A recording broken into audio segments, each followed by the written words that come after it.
नमस्कार।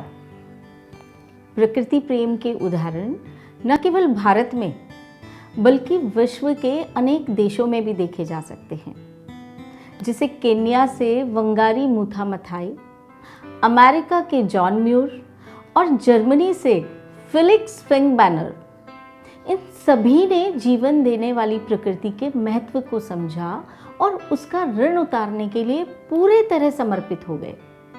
इसलिए आज हम आपको, जिसने पूरी धरती पर प्लांटेशन की मुहिम का आगाज किया, ऐसे फेलिक्स फिंगबैनर के जीवन से अवगत कराएंगे। धन्यवाद। फेलिक्स फिंगबैनर का जन्म 8 अक्टूबर 1997 को जर्मनी के म्यूनिक शहर में हुआ था। फेलिक्स फ्रिट्जॉफ और कैरोलिन फिंगबैनर के पुत्र हैं। फेलिक्स फिंगबैनर अपने माता पिता और 2 बहनों के साथ जर्मनी के बवेरियन क्षेत्र में रहता था, जहां फेलिक्स म्यूनिक इंटरनेशनल स्कूल में 4th कक्षा का छात्र था। जर्मनी के बवेरियन क्षेत्र में 2007 की सर्दी असाधारण रूप से गर्म थी। बेमौसम गर्मी स्कूल में बातचीत का विषय बन गई। शिक्षक ने छात्रों से जलवायु संकट पर शोध करने के लिए कहा। 9 साल के फेलिक्स ने सप्ताह के अंत में इस विषय के बारे में पढ़ा और 2 महत्वपूर्ण बातों का पता लगाया।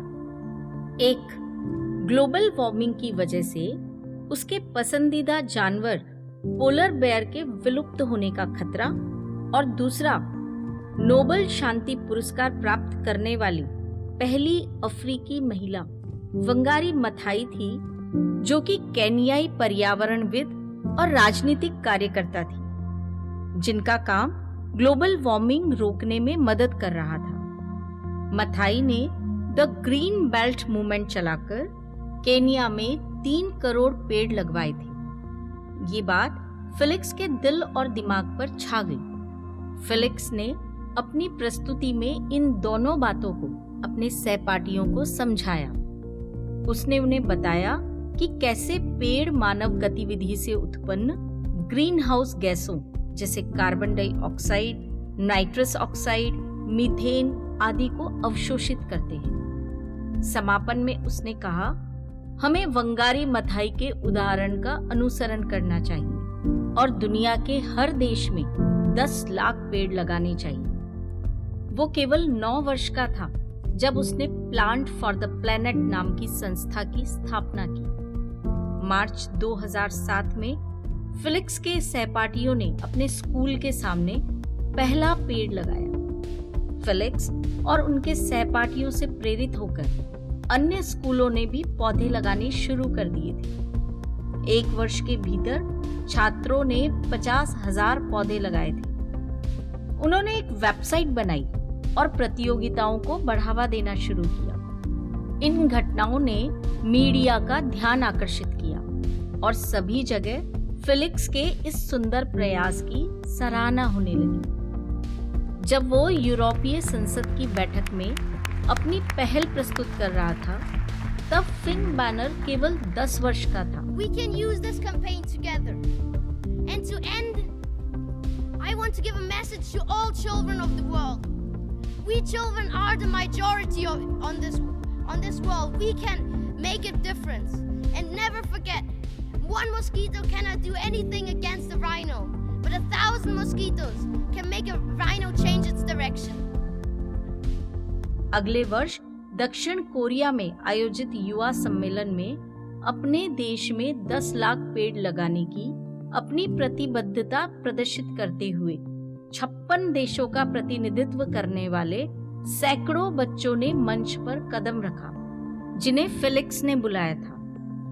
प्रत्येक देश में 10 लाख पेड़ लगाने की अपनी प्रतिबद्धता प्रदर्शित करने के लिए जर्मनी में 1 वर्ष के भीतर लक्ष्य प्राप्त कर लिया गया था, जिसे देखकर दूसरे देशों ने भी 10 लाख पौधे लगाने के इस अभियान को पूरा किया। शुरू से ही प्लांट फॉर द प्लेनेट के विकास का समर्थन करने वाले लोगों ने महसूस किया कि पहल को बढ़ाने के लिए उन्हें दुनिया भर में काम करने के लिए बहुत से फेलिक्स की आवश्यकता होगी।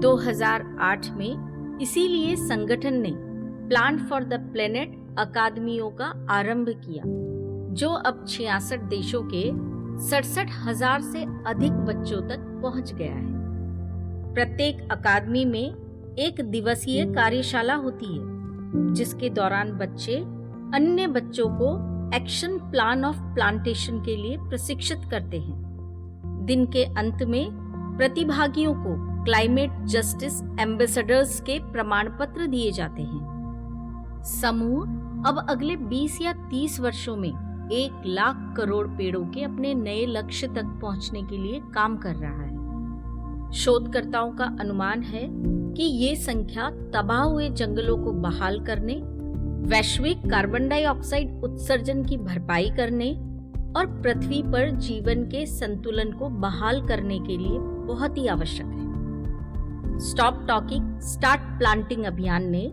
इस विचार को फैलाने में मदद की। समर्थन के लिए राजनीतिक, सांस्कृतिक और कलात्मक हस्तियों को भी जुटाया।